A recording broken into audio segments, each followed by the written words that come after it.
사도신경. 나는 전능하신 아버지 하나님 천재 창조주를 믿습니다. 나는 그의 유일하신 아들 우리 주 예수 그리스도를 믿습니다. 그는 성령으로 잉태되어 동정녀 마리아에게서 나시고 본디오 빌라도에게 고난을 받아 십자가에 못 박혀 죽으시고 장사한 지 사흘 만에 죽은 자 가운데서 다시 살아나셨으며 하늘에 오르시어 전능하신 아버지 하나님 우편에 앉아 계시다가 거기로부터 살아있는 자와 죽은 자를 심판하러 오십니다.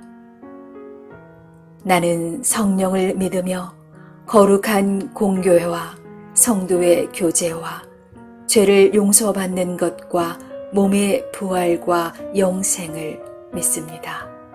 아멘. 주님, 내가 여기에 있사오니 나를 보내소서. 나의 맘 나의 몸 주께 드리오니 주 받으옵소서. 주님, 내가 여기에 있사오니 나를 써 주소서.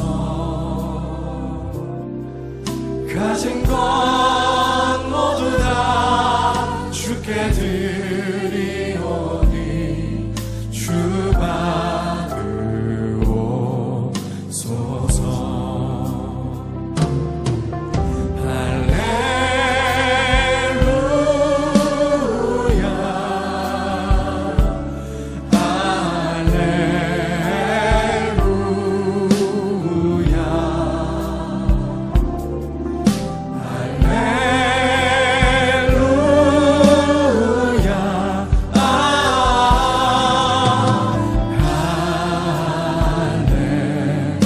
주님, 내가 여기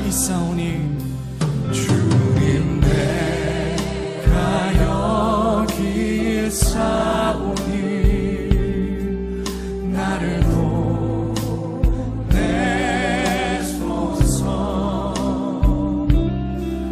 나의 맘 나의 몸 주께 드리오니 주 받으옵소서.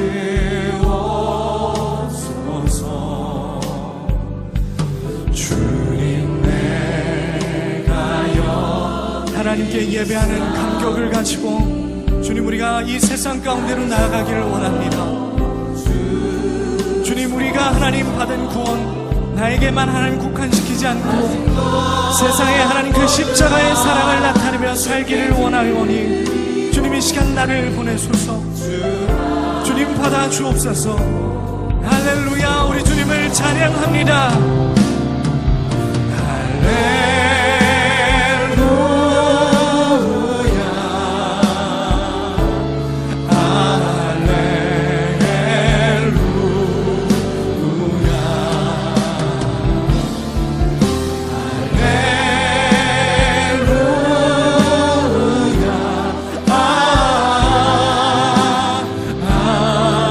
여러분의 삶을 받으시는 그 주님을 찬양합니다. 찬양받기 합당하신 주님,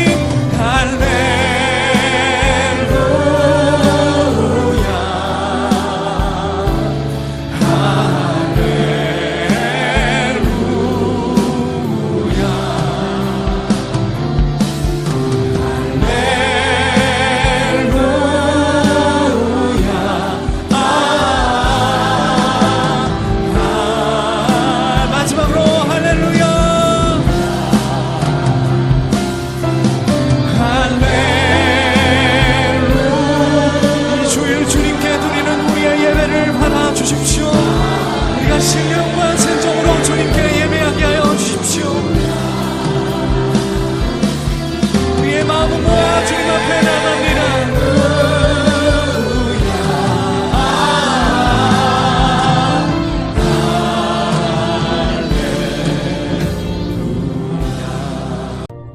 그런즉 너희가 어떻게 행할지를 자세히 주의하여 지혜 없는 자같이 하지 말고 오직 지혜 있는 자같이 하여 세월을 아끼라.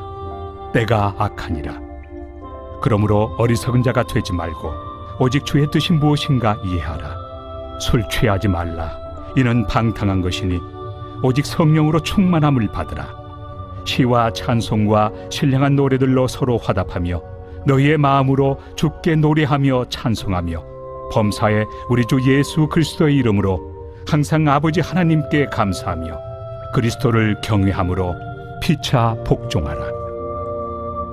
아내들이여 자기 남편에게 복종하기를 주께 하듯 하라.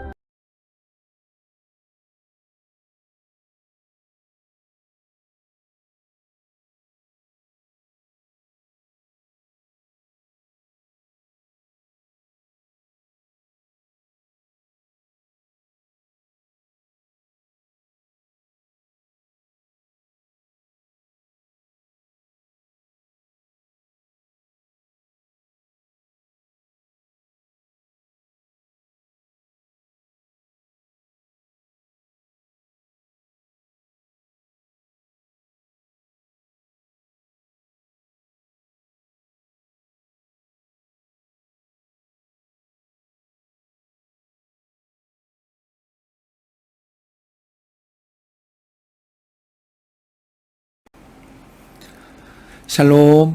새롭게 시작하는 한 주 하나님의 복주심과 은총이 우리 삶에 넘칠 수 있기를 원합니다. 바울 사도는 에베소서 5장에서 이 에베소 교회 성도들에게 다음과 같이 권면하고 있습니다. 너희는 하나님을 본받는 자 되어 사랑 가운데 행해라. 그리고 자신을 죄악된 삶에 빠뜨리지 말고 죄와 싸워서 맞서 물리치도록 노력해라. 성령으로 하여금 너의 행동을 감화시키고 또 인도하시게 만들어라. 그리고 너희 남편들은 그리스도께서 교회를 사랑하신 것 같이 아내를 사랑하고 또 아내들은 남편들을 존경하고 그에게 복종하라. 그래서 이 네 가지의 권면을 통해서 바울 사도는 우리들이 세상을 변화시키는 본보기가 되기를 원한다라고 말씀합니다. 이 본보기는 중요하죠. 특별히 오늘 본문에 해당하는 15절로 21절에서는 지혜 있는 자와 지혜 없는 자, 그리고 술 취함과 성령 충만이 중심 주제로 다루어지고 있습니다. 15절을 보면 주의하라 그랬습니다. 이 말은 그 사랑을 입은 자녀와 빛의 자녀로 행하는 것은 지혜로운 자로 사는 것이지만, 그러나 반면에 어둠의 열매에 참여하는 것은 지혜 없는 자의 삶이라고 말씀하고 있는 것입니다. 그래서 주의하라는 경고는 지혜 없는 자처럼 살지 않게 하기 위하여 주의해서 지혜 있는 자처럼 살라, 이런 말씀입니다. 매사에 주의 깊고 또 철저하게 살펴서 행할 것을 미리 알고 조심하라 라고 말씀하는 명령형으로 되어 있습니다. 우리가 늘 면밀히 살피고 자신을 점검해야지 그냥 되는 대로 아무렇게나 세상을 따라서 살아서는 안 된다는 것이죠. 그런 사람이야말로 지혜 없는 자라는 것입니다. 16절을 보면 세월을 아끼라 그랬습니다. 지혜 있는 자로서 신중히 행할 때 특히 세월을 아낄 것을 이것도 역시 명령형으로 말했습니다. 이 말은 직역하면 이 세월을 아낀다는 말이 시간을 해방시킨다 이런 뜻입니다. 기회를 얻다 이런 뜻입니다. 무슨 말일까요? 그러니까 즉 시간을 바른 방향과 목적으로 사용하라는 뜻입니다. 그 이유는 때가 악하기 때문이라는 것입니다. 또 시간을 아무렇게나 생각하지 말라 이렇게 말씀합니다. 왜냐하면 이 땅의 그 시간, 흘러가는 세월이 대부분 악하게 흘러가게 될 것이기 때문에 그 가운데서 우리는 시간을 바른 목적으로 구속해서 한정해서 사용하는 것이 지혜로운 삶이라는 것이죠.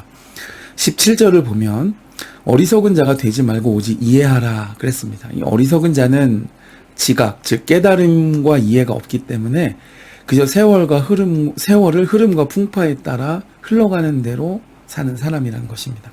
그러나 바울 사도는 우리에게 이해하라라고 권면하고 있습니다. 이 말은 쉬니 에미라는 말로서 깨닫다, 이해하다, 통찰력을 가지다 이런 헬라어 동사입니다. 그런데 신약 성경에서 이 같은 본문과 같은 의미로 쓰여진 구절들을 살펴보면 항상 깨닫고 통찰력을 가지는 거, 이해하는 것은 결과를 가져옵니다. 예를 들어 마태복음 13장 19절을 보면 말씀을 듣고 깨닫지 못할 때는 악한 자가 와서 그 마음에 뿌려진 것을 빼앗아 간다 그랬습니다. 곧 길가에 뿌려진 씨는 열매를 맺지 못하죠.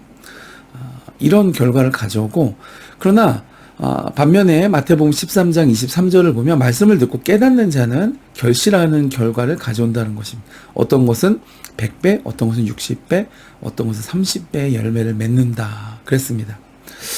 그러므로 이 말씀은 이 악한 세상을 살아가기 위해 주의 뜻이 무엇인지 깨닫고 이해하라는 말씀입니다. 이 말씀은 그리스도의 삶이 얼마나 주의 깊게 행해져야 하는가를 하는지를 우리에게 보여주는 것 같습니다. 왜냐하면 우리가 살아가는 세상은 죄된 세상이기 때문이죠. 18절을 보면 술 취하지 말라 이는 방탕한 것이니 그랬습니다. 여기에서 술은 포도주와 같은 숙성된 과일주를 말합니다. 그리고 방탕이라는 말은 탐욕 그리고 무절제함 이런 것을 뜻하는 말입니다.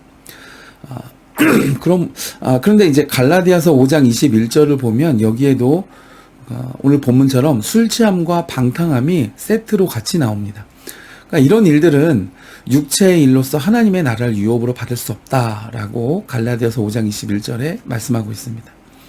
그러니까 우리가 술에 취하면 술 기운의 다스림을 받게 되죠. 술 취한 사람은 절제력이 없어집니다. 그러니까 인생을 이와 같이 살지 말라는 말씀이죠.